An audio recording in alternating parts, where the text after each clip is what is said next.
Terminamos o primeiro bloco falando a respeito da igreja de Pérgamo, aonde estava o trono de Satanás. E esse período de Pérgamo se estendeu até o ano 538, quando começa a supremacia dos papas. Agora, como o Império Romano abriu caminho para que os papas chegassem a ter autoridade?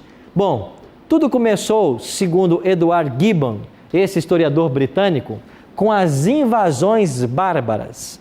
Tribos bárbaras vindas do norte da Europa começaram a invadir a Itália a partir do ano 352. E ele lista ali 10 tribos: os érulos, vândalos, ostrogodos, burgundos, suevos, saxões. Essas tribos entraram na Itália e começaram a minar a autoridade de Roma, de tal forma que o imperador de Roma veio a cair. O Império Romano não perdeu o seu poder para nenhum outro império mundial. Ele foi minado em suas bases.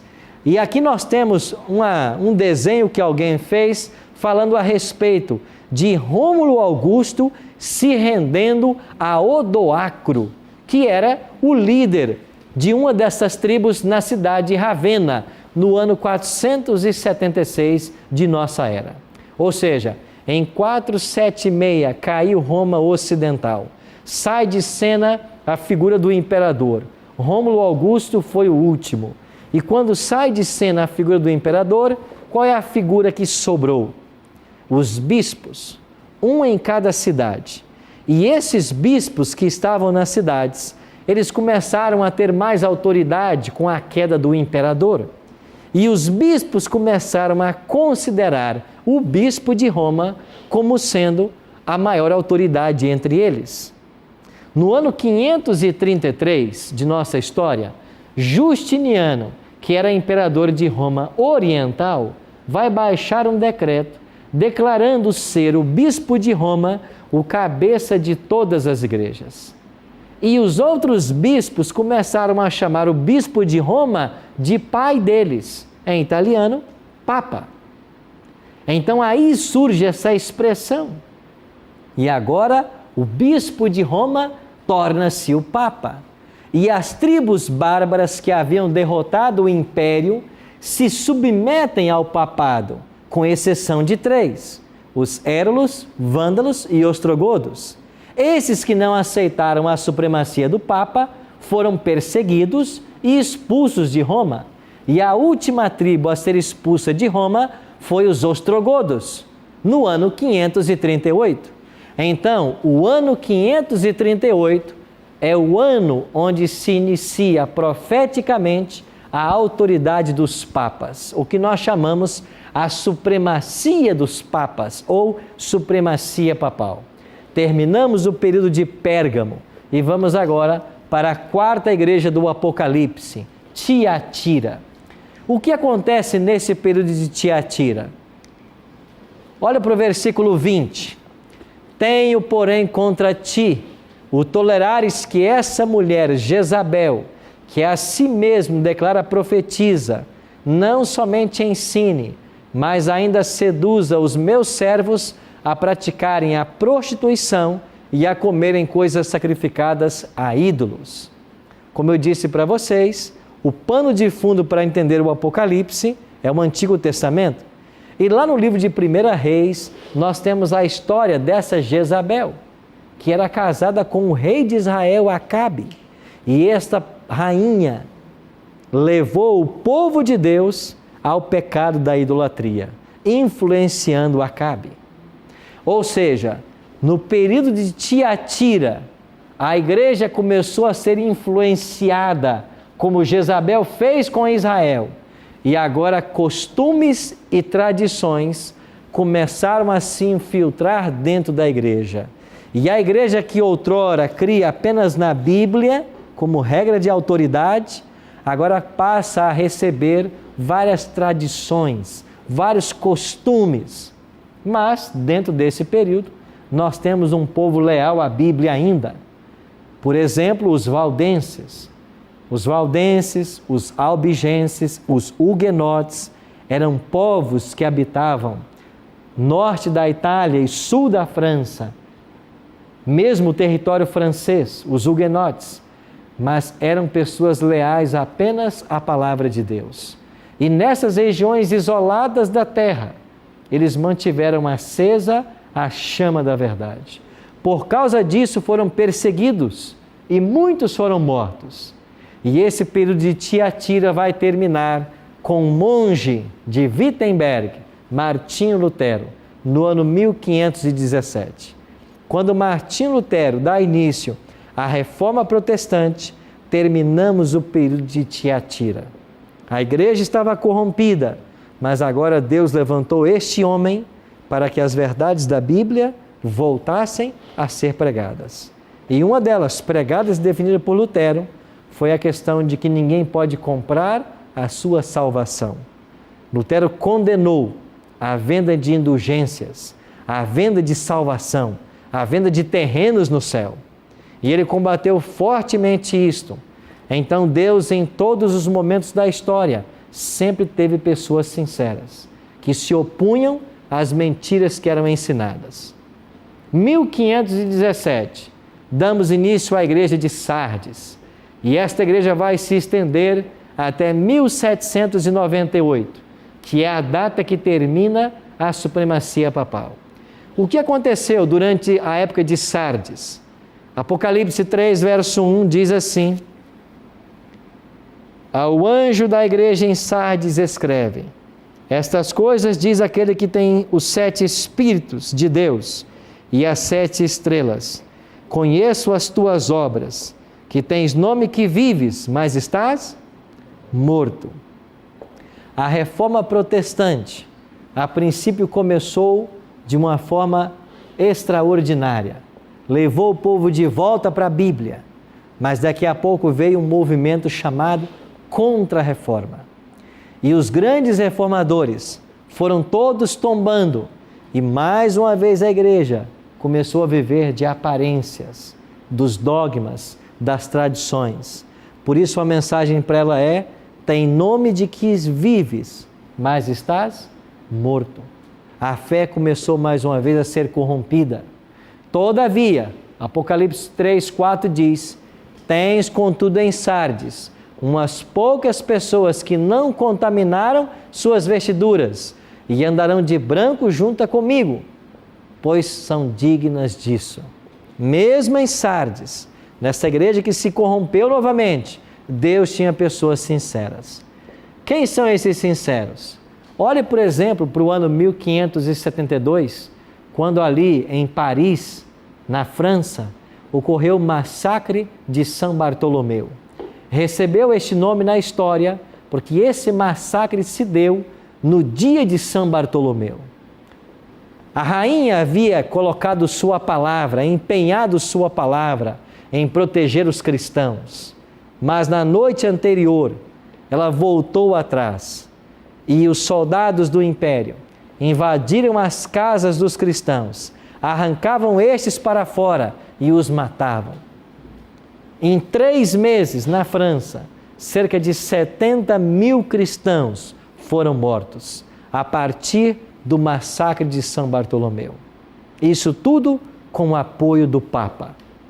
Tanto é que quando a notícia do massacre de São Bartolomeu chegou lá em Roma, o castelo de Santo Ângelo soltou uma salva de canhões e Roma fez uma festa, acreditando que com a morte dos cristãos estavam morrendo os hereges.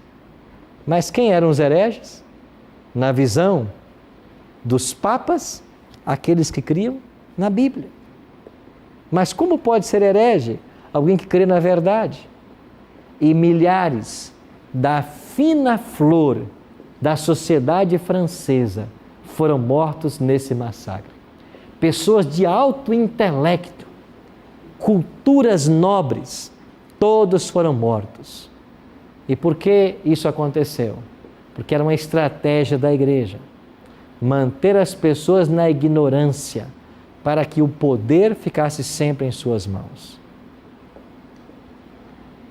Esse período de perseguição continuou até o ano de 1798.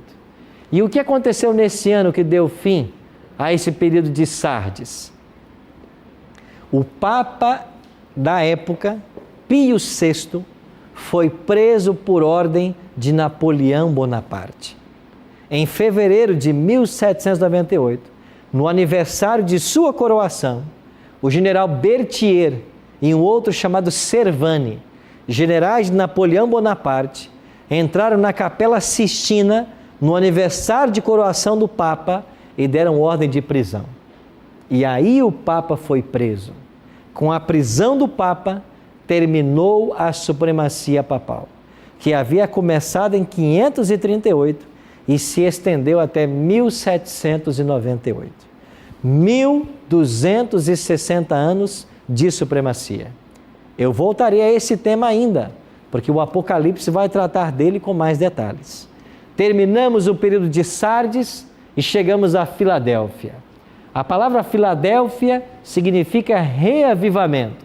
De fato, a igreja estava para passar por um reavivamento. Terminou a supremacia papal. A Bíblia voltou a ser estudada. De uma forma especial, o livro de Daniel. E em Apocalipse, capítulo 3, verso 8, é dito que Jesus é aquele que tem uma porta aberta e que ninguém pode fechar. Mas quando ele fechar essa porta, ninguém mais poderá abrir. Interessante que é dito sobre esta igreja, de que ela guardastes a minha palavra e não negastes o meu nome. No versículo 8. Ou seja, nesse período de Filadélfia, há um sincero reavivamento na igreja. No versículo 11 é dito assim: venho sem demora, conservas o que tens, para que ninguém tome a tua coroa. Esta expressão, venho sem demora, falava da volta de Cristo. E lá em Daniel, eles encontraram uma profecia que parecia apontar para o dia da volta de Cristo. E quem descobriu essa profecia foi um homem chamado Guilherme Miller. Foi ele quem voltou ao estudo do livro de Daniel. E ele encontrou em Daniel 8,14 o tema da purificação do santuário. Nós estudamos isso com detalhes na temporada de Daniel, mas Guilherme Miller concluiu, junto com seus amigos, que Jesus voltaria por ocasião do ano 1844. Quando chegou a data, Jesus não voltou e houve uma grande decepção. Esta decepção marca o fim do período de Laodiceia, ou de Filadélfia, e o início da sétima igreja do Apocalipse, Laodiceia. O que quer dizer a palavra Laodiceia? Laos quer dizer povo, e a palavra ceia vem de kaios, que é juízo. Então é o povo do juízo, ou povo julgado. Por que recebe esse nome?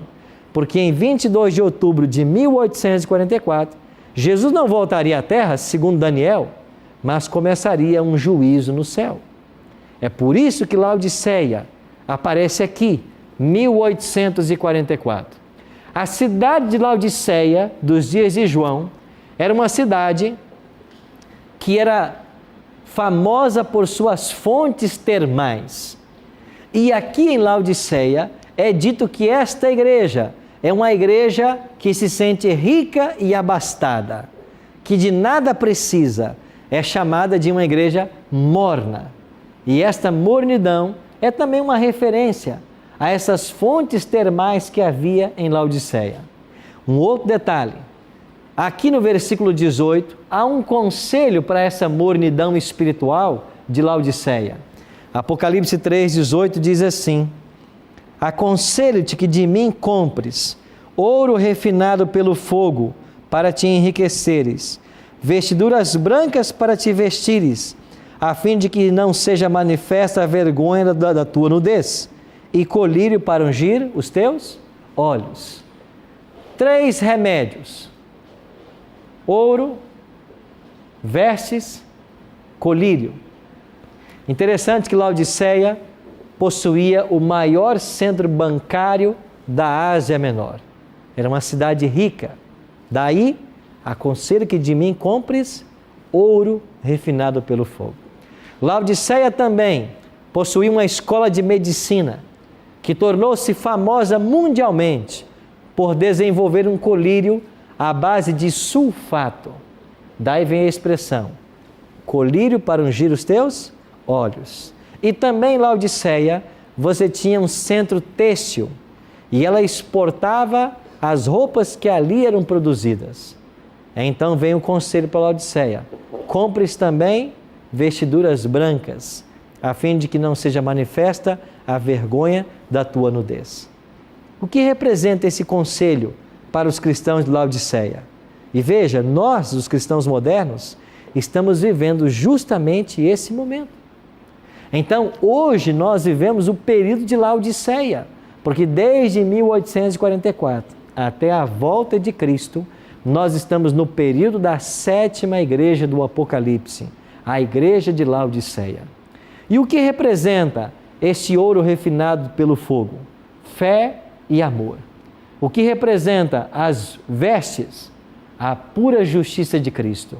E o colírio para os olhos? O Espírito Santo, que pode tirar de nós todo o erro e nos fazer conhecer a verdade. Este é o remédio para os cristãos de Laodiceia. Interessante, amigos, que Laodiceia termina com um convite. Olha o que diz Apocalipse 3, versículo 20. Eis que eu estou à porta e faço o quê? Bato. Se alguém ouvir a minha voz e abrir a porta, entrarei em sua casa, cearei com ele e ele comigo. A igreja de Laodiceia é uma igreja morna, é um estado de letargia espiritual, mas a solução para o problema está à porta. É Cristo. Ele está dizendo: eis que eu estou à porta e eu bato. Se alguém ouvir a minha voz e abrir a porta, eu vou entrar em sua casa. Ou seja, Cristo não força a entrada na vida de nenhuma pessoa. Ninguém vai para o céu empurrado. Nós temos que desejar o céu. E através dessas 7 igrejas que existiam nos dias de João e que representam 7 períodos da história, Cristo fala para cada momento das necessidades do povo dele naquele momento. Às vezes olhamos para a igreja na atualidade e pensamos assim: por que nós temos uma igreja tão apática espiritualmente? Porque às vezes a igreja é uma igreja tão desinteressada pelo estudo da Bíblia, uma igreja tão destituída de poder. Amigos, isso é profético. É assim que estaria a igreja de Laodiceia. Agora, eu posso estar vivendo o período de Laodiceia, mas eu não posso ser laodiceiano. Eu posso me enquadrar dentro desse período profético, mas eu não posso ter a condição espiritual da igreja de Laodiceia. E qual é o remédio para Laodiceia? Jesus diz: eu estou à porta e bato. O que falta para nós é uma real experiência com Cristo. Experiência com Jesus como tiveram estes que ao longo das eras, que viveram nesses períodos apostólicos e pós-apostólicos, deram suas vidas por amor ao Evangelho. Às vezes nós estamos buscando por uma igreja perfeita e não vamos encontrar essa igreja perfeita. Sabe por quê? Porque não existem pessoas perfeitas. As igrejas estão cheias de pessoas e as pessoas são imperfeitas. Agora, eu tenho que buscar pela igreja que ensina toda a verdade, mesmo que dentro dela não tenha pessoas perfeitas. Porque o modelo para mim e para você não é o líder da igreja, não é o pastor, não é o missionário, não é o presbítero, não é o sacerdote. Eles não são modelos para nós. O modelo é Cristo. Por isso Jesus disse: eis que estou à porta e bato. Ele quer entrar. Cristianismo é um relacionamento com Jesus Cristo. Não é se relacionar apenas com a liderança de uma igreja. A nossa fé não pode estar pautada naquilo que os líderes fazem, naquilo que a liderança faz, porque cedo ou tarde nós podemos nos decepcionar com esse povo. A nossa fé tem que estar pautada em Cristo. E a pergunta que nós temos que fazer constantemente é: eu estou seguindo a doutrina de Cristo? Os ensinos de Cristo nesse livro, isso eu estou praticando? Por isso, no Apocalipse, nós temos essa preocupação de compreender qual é a vontade que Deus tem para a minha vida. E quando eu descobrir essa vontade, eu possa então escolher seguir ou não. É quando você permite que tudo o que está nesse livro, não apenas o Novo Testamento, como alguns querem ensinar, mas todo o Novo e o Antigo Testamento, não apenas algumas doutrinas como outros querem ensinar, toda a doutrina. Lembre-se de São João 8,32. Jesus prometeu que a verdade liberta, mas é toda a verdade. Qual é toda essa verdade? E a primeira que nós estamos aprendendo hoje é que em todas as eras Deus teve um povo sincero, que a despeito da paganização da igreja, a despeito dos dogmas e tradições que vieram para dentro da igreja, Deus teve seu povo fiel. E hoje Ele tem o seu povo fiel, espalhado em milhares de igrejas no mundo inteiro. Agora Deus está chamando esse povo fiel. Deus está convidando você que é um fiel de Cristo. Sabe para quê? Para abrir a porta do seu coração, para que a influência do Espírito Santo alcance sua vida.